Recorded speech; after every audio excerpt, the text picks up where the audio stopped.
Assalamualaikum warahmatullahi wabarakatuh. Bersama saya Maulida Hafni di Raja TV. Seperti kita ketahui, anak zaman sekarang lebih memilih belajar praktis, mudah dan tidak ribet. Apalagi kalau ruang lingkupnya mengenai agama, pasti mereka berpikir kuno dan tidak menarik. Nah, ini sangat memprihatinkan. Kenapa? Karena ternyata di balik kesulitan menghafal Al-Quran, memahami Al-Quran, terdapat impact positif bagi si hafiz maupun hafizah tersebut. Nah, untuk lebih jelasnya, lebih detailnya, mari saja kita langsung sambut kedatangan narasumber muda kita, Ustadz Muhammad Rizky Saputra. Nah, Ustadz Rizky Saputra, atau biasa disapa dengan Ustadz Rizky mungkin ya, biar lebih dekat atau akrab. Baik Ustadz, mungkin bisa diceritakan bagaimana perjalanan Ustadz sampai seperti sekarang ini. Baik, cukup semangat saya pada hari ini karena diundang pertama sekali. Saya ucapkan ribuan terima kasih kepada Raja TV yang sudah mengundang saya untuk berbagi, bertukar inspirasi, sharing-sharing, sehingga teman-teman yang ada di rumah dan teman-teman yang berada di studio bisa mengambil sedikit hikmah apa yang bisa saya sampaikan pada hari ini. Baik, sesuai pertanyaan yang tadi disampaikan oleh moderator atau MC mengenai bagaimana perjalanan untuk menjadi seorang hafiz. Baik, sedikit saya ceritakan bagaimana lika-liku saya ketika mulai mengambil tindakan untuk berada di jalur penghafal Quran atau biasa disebut dengan mujahid Quran. Mujahid Quran. Ya, saya dulu mulai menghafal itu ketika saat mulai di bangku SD atau sekolah dasar. Ya. Nah, itu saya sekolah di SDIT Nurul Fikri yang ada di Lampenerut. Ya.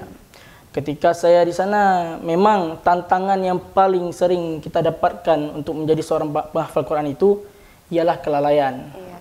Itu sangat banyak timbul di dalam hati kita. Memang bahasa agamisnya dikatakan syaitan itu merasuki orang-orang yang ingin menghafal Quran, orang yang ingin mendekatkan diri kepada Allah itu banyak sekali gangguan dari syaitan itu. Itulah makanya menjadi tantangan yang paling berat bagi penghafal Quran. Selanjutnya saya melanjutkan di sekolah SMP IT Nurul Fikri Boarding School Aceh. Iya. Itu saya angkatan pertama di situ. Ibarat kalau kita bilang itu tempatnya itu memang jalannya itu kurang bagus. Iya. Padahal orang tua saya menyarankan saya itu untuk masuk ke Madrasah Ulumul Quran. Sudah didaftarkan itu di Madrasah Ulumul Quran. Tapi saya ingin berbeda dengan yang lain. Iya. Saya menginginkan tantangan yang baru lagi untuk menjadi seorang penghafal Quran. Alhamdulillah, ketika saya berada di SMP IT Nurul Fikri, saya juga menghafal Quran. Untuk juznya mungkin kita secret sedikit. Iya. Tantangannya seperti itu ya. Dari pengaruh teman atau gimana? Karena kan di Dayah itu kita mondok itu banyak kan. Iya, belajar menghafal bukan cuma Al-Quran, ya, betul. tajwid dan segala macam yang lain. Mungkin kita belajar kitabnya. Bagaimana Ustadz sendiri dalam membagi waktu antara menghafal tersebut dengan jadwal mata pelajaran lainnya di mondok tersebut? Baik.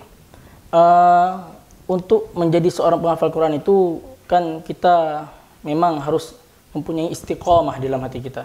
Oh, iya.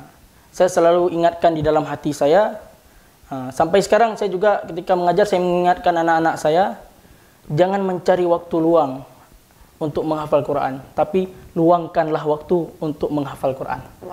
Luangkan waktu untuk menghafal Quran. Ini sangat menarik. Jadi yang membuat Ustadz tertarik itu pertama dorongannya itu dari keluarga atau dari pribadi Ustadz sendiri? Baik, untuk pertama sekali saya ingin mengambil tantangan untuk menjadi penghafal Quran ini ialah itu memang saya senang dan gemar melihat di YouTube itu ceramah-ceramah dulu yang terkenal itu Ustadz Jeffrey Al-Bukhari ya. Dan Syekh Ali Jaber dulu almarhum, Allahumma firlahu. Saya termotivasi. Padahal di keluarga saya ini, keluarganya itu lebih ke medis. Kakek saya dokter, ayah saya di teknik.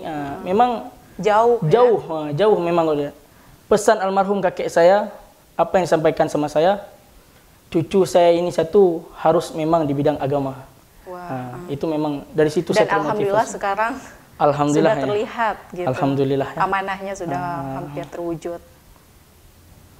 Kemudian ada tidak hambatan yang dialami ketika proses belajar hafiz atau menghafal gitu?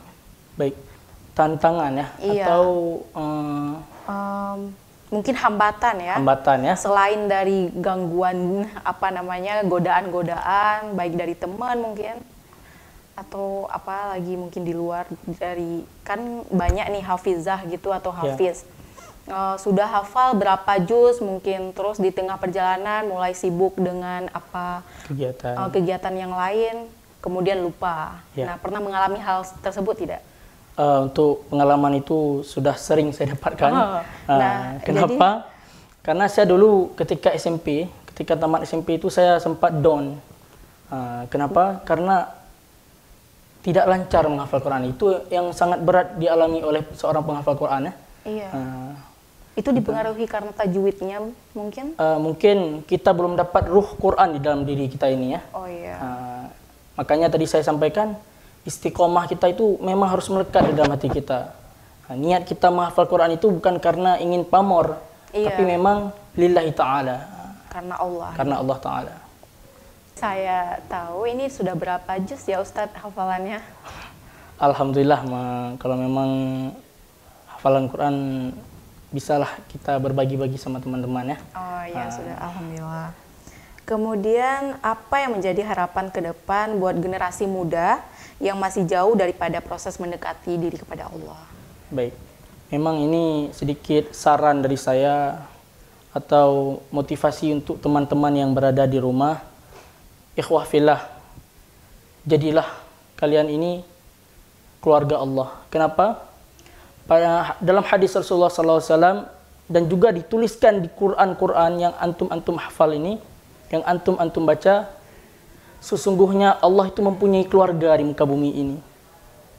Lantas sahabat bertanya kepada Rasulullah, "Ya Rasulullah, siapakah mereka?"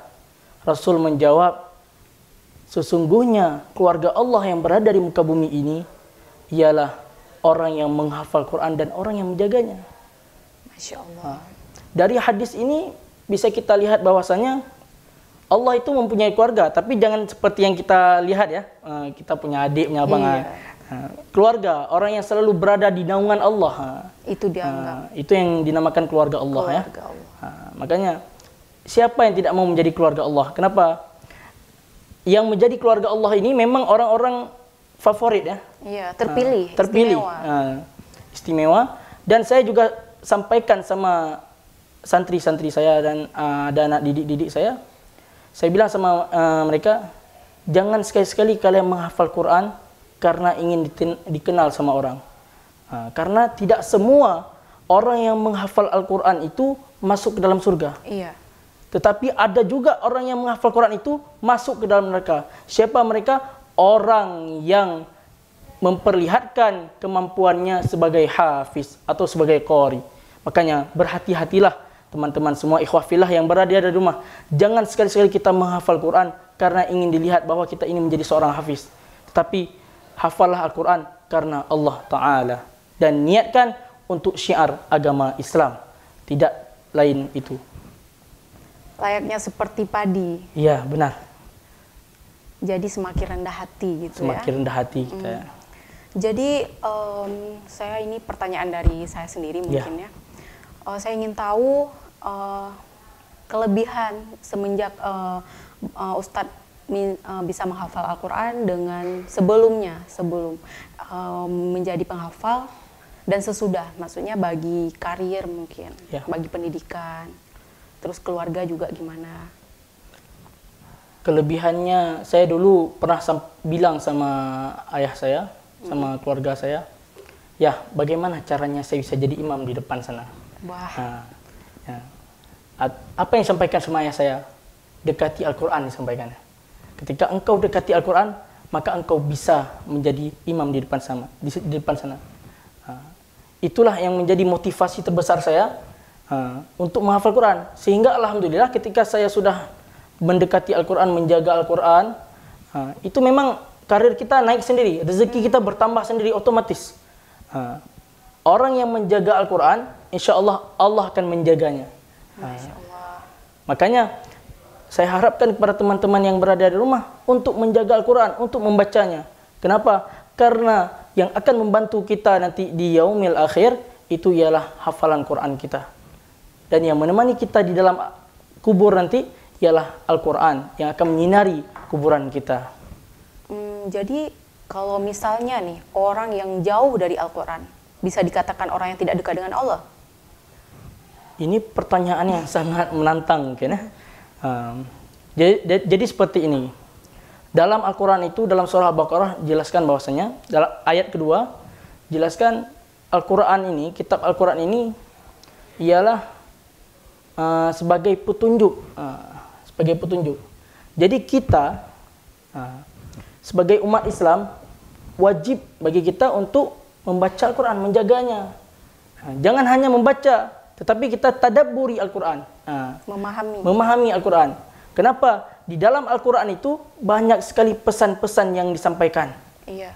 Baik itu pesan untuk dunia dan juga pesan untuk akhirat. Seluruh ilmu ada di dalam Al-Quran. Masya Allah. Seperti tentang sungai yang dibelah itu sudah duluan dijelaskan di dalam Al-Quran. Iya. Yang satu airnya kita air, pikir itu tidak mungkin, namun ternyata faktanya itu terjadi. Terjadi. Terima kasih Ustadz. Ya, sama-sama. Sudah menjawab semuanya mengenai Al-Quran dan sangat detail sekali. Alhamdulillah pada kesempatan hari ini saya sangat berterima kasih juga ya bisa dikasih kesempatan untuk mewawancarai Ustadz. Baiklah, cukup sekian pertemuan kita hari ini. Saya Maulidah Hafni pamit undur diri. Wassalamualaikum warahmatullahi wabarakatuh. Waalaikumsalam.